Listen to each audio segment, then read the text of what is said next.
things that happened today. Topping, we'll start with the gainers, going to the losers, and after that, the movers.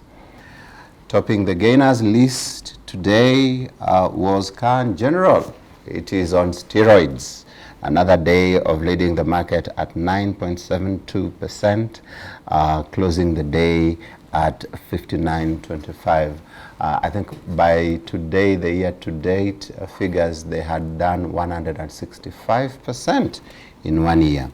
Home Africa closed the day higher also at 0.38 shillings, being 5.56% upwards. KCB Group also enjoyed being in the green, higher 2.78%, closing the day at 46.25. Standard Group joined the team at 15 shillings and 50, being 1.97% higher. Nairobi Business Ventures closed the day at 5.18 shillings, being 1.57% higher and being the lowest gainer in our list.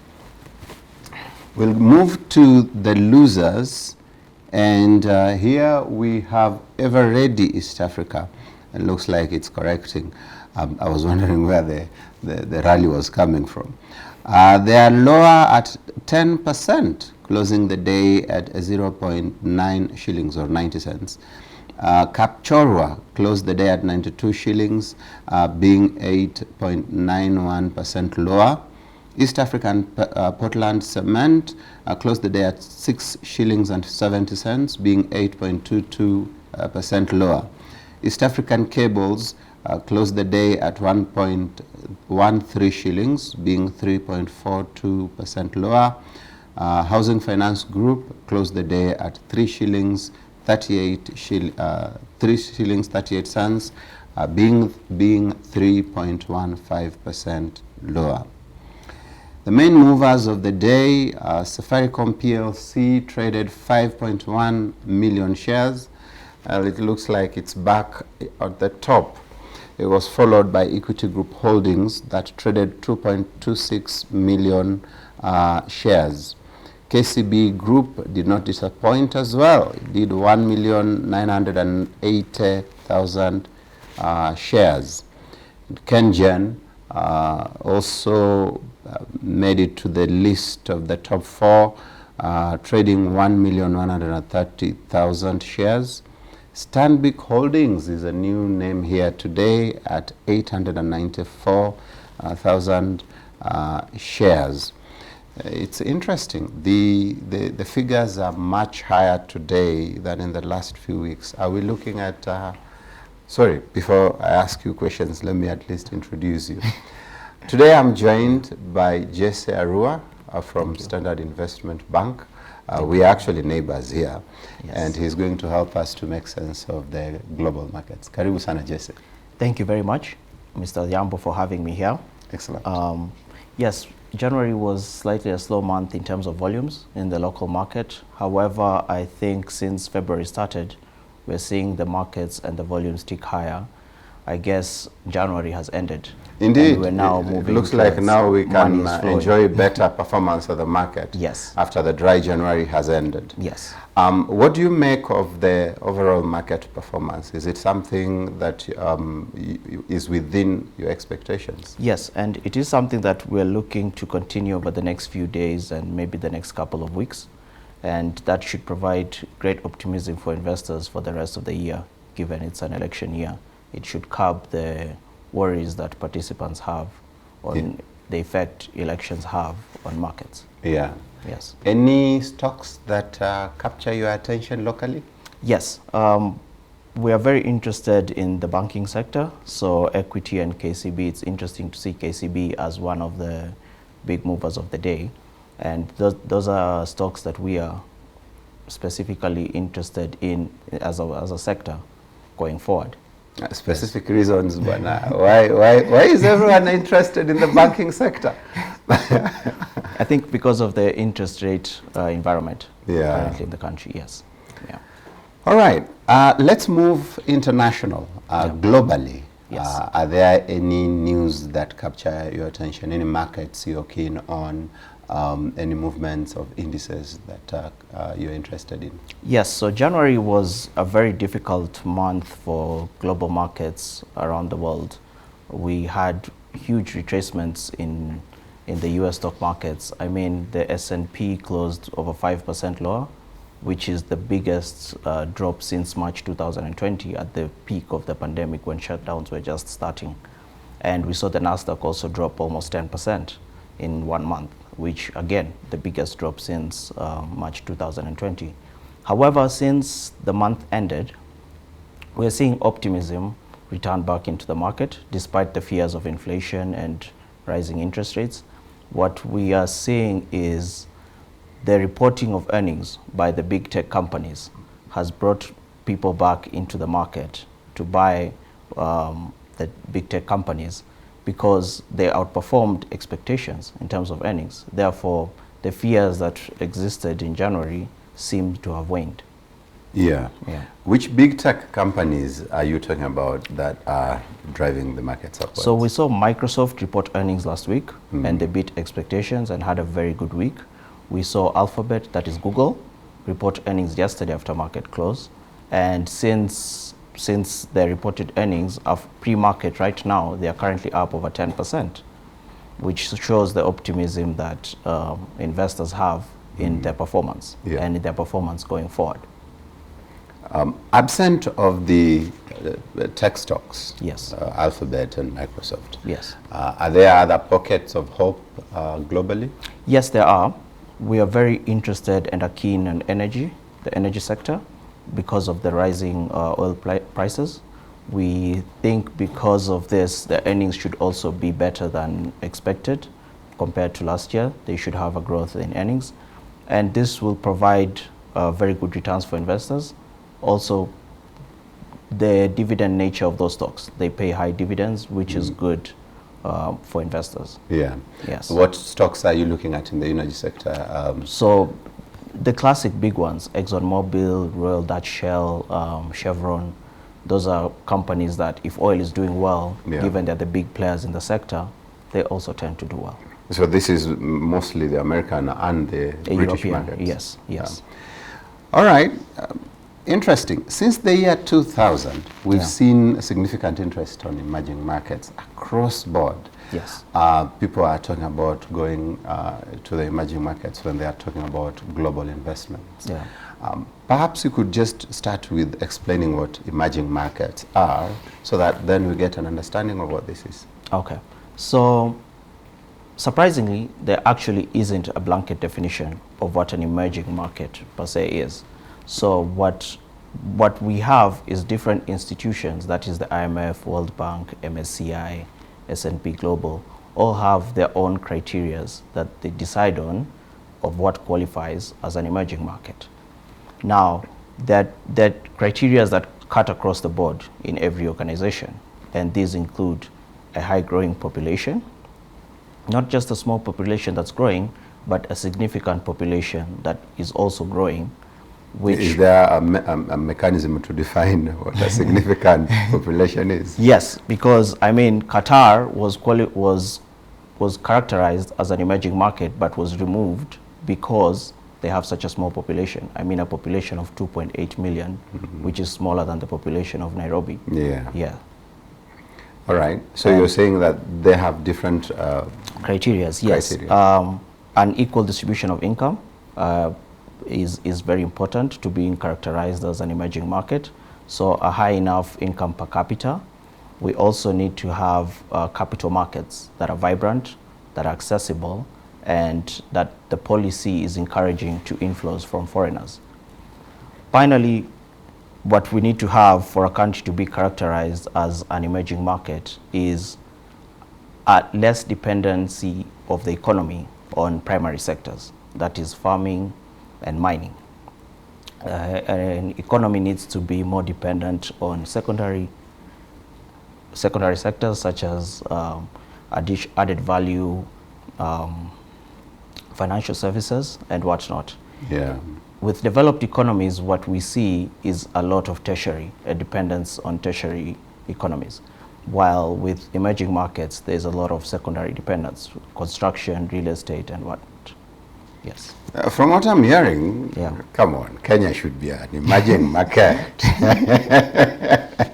This is true. This is true. That Are we classified as such? No, we are still a frontier market, but we're heading in the right direction. What's the frontier market vis-a-vis an emerging market?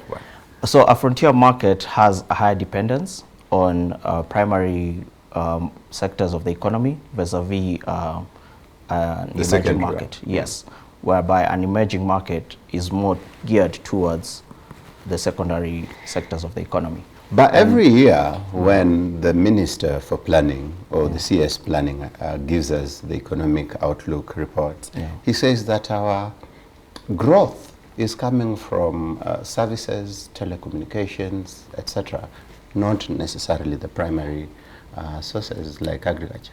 That is true. However, still a huge significant part of our population still depends on agriculture for their income. Yeah. Yes. I'm really hoping that we can move from the frontier market to be... We will. I mean, the capital markets in Kenya right now is trending towards the right direction for us to eventually become an emerging market in the not too distant future. Yes, but the capital markets have not been performing very well in the last few years. Yes, they have not been performing. Is performance an indicator of a good market? No. Performance is not necessarily an indicator of a market. However, how the market, the liquidity, for instance, within the market is something that matters a lot. Yeah. The accessibility of the market to foreigners is another. And another thing is policies.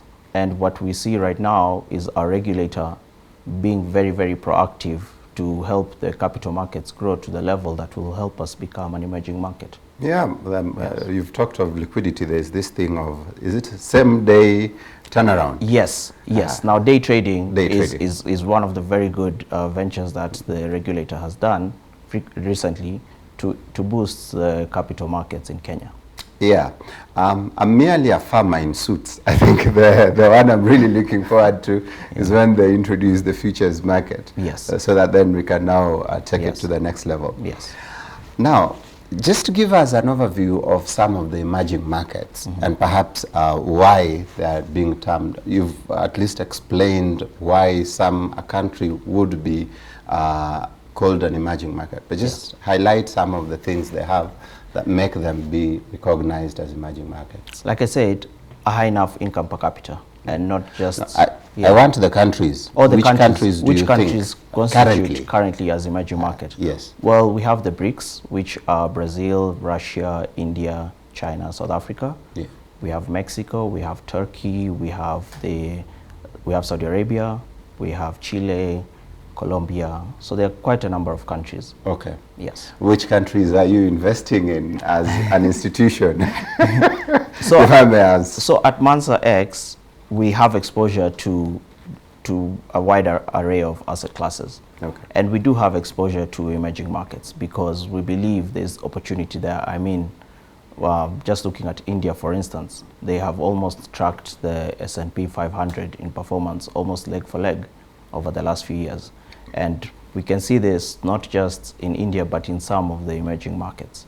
So we do have some exposure to it, and it is something that we're constantly on the lookout for opportunities in those countries, yes. We were having a conversation before this, and I insisted Russia is leading, and you said India is leading. Yes. Apart from India, are there other leading emerging markets that we should look out for? Yes. So Brazil is an interesting one because although they've had their political issues and have been in a recession since the turn of the decade in 2010, their markets have surprisingly performed very well in comparison to the economic situation, which is not something that someone would easily think of given what they're going through, but it is something that they have performed very well. I mean, this year alone, year to date, the stock market is up over 10%. Yeah. That's quite something. Yeah. I mean, that's like in 1 month, you've already made 10% of your money. Yes. That's more than some of us make locally in passing. Yeah. So what you're saying is that you could actually buy at a premium if you bought an investment product from Brazil now, because on one hand there is the political upheaval that make the risk to look significantly high, but on the other hand the market is doing much better. Yes, but this is because also Brazil is an export country. So as long as there are people all over the world that are willing to buy their products, as much as there can be political upheaval in the country, the companies per se wouldn't suffer. Yeah. Yes. But mostly I hear they export the agricultural products as well. I have a feeling you and several friends of yours at the World Bank just don't want Kenya to be in this list, man. Yeah, but they also have chemical processing, petroleum processing plants there, automobile assembly. And I think there is an aeroplane assembly somewhere there. Yes, exactly. I can't remember whether it's So Airbus or Boeing. So these are secondary sectors that help a country be classified as an emerging economy. Okay. Yeah. Which sectors are attractive in these areas? I think you've mentioned some of them in Brazil. But yes. In general, which sectors are attractive in some of these emerging markets? So, just off the top of our heads, mining in South Africa is a big one. We have information technology in India, banking as well in India, telecommunication in Mexico, in India. Those are very, very attractive sectors to us. But it looks like telecommunication is doing very well everywhere. Yes, not in developed markets, unfortunately. Yeah, Yes. in developed markets, the cost of Yes. calling is just too low, and then the data is, yeah. Yes. Is it because perhaps the developing economies have significantly managed to deepen the telecommunication service package? I think it is also because a number of people are being connected into the global telecom network. Therefore, there's still opportunity for growth in those industries in these countries, vis-a-vis a more mature economy like the US, where practically almost everyone has access to a phone and has had access to a phone in a long time. So usage rate does not really go up in the same way. Yeah. Yes. When you talk about the banking sector in India, what interest rates are we looking at, and why would the banking sector in India be so attractive? So the banking sector in India is so attractive in the same way the telecom sector is attractive. One, because of their population, the population growth. You remember India was mostly rural not too long ago. So a lot of people are now finally accessing the banking sector for the first time, which brings in a lot of opportunity for banks for growth. Yes. This is a crazy, it sounds like a joke, but the caste system in India, like, do they have, just forgive me, do they have like a bank for the lower caste, the middle, and the top tier? Yes, they do. They actually have banks that serve different castes? Not necessarily, but they have banks that cut across the board. Just like we also have not just banks that focus on only one sector, but we also have banks that cut across the board. Yes. Okay. If, for example, I wanted to invest in India, yes. How would I be able to do this before we go for our break? Okay. So at Mansa X, we actually do have exposure to the Indian markets. We do trade the equities. We see opportunities there, like I've mentioned. So it is, if you have invested with Mansa X, which is the fund that the Global Markets Fund within Standard Investment Bank, you would have exposure to the Indian market. When we come back, I want to hear, because I've had this Mansa X everywhere, with people telling me about Mansa X. I want to hear more about it. Right. You'll just give me a moment to get a grasp of it. Okay. And then we can talk business maybe. Yes. Well, we are talking about the global markets and the opportunities that are there. I believe that you've gotten an understanding of which countries are doing well and which sectors there you should look at significantly. We'll take a break, and when we come back, we'll talk about Mansa X. We'll also talk about other opportunities that are available for you. Don't go away.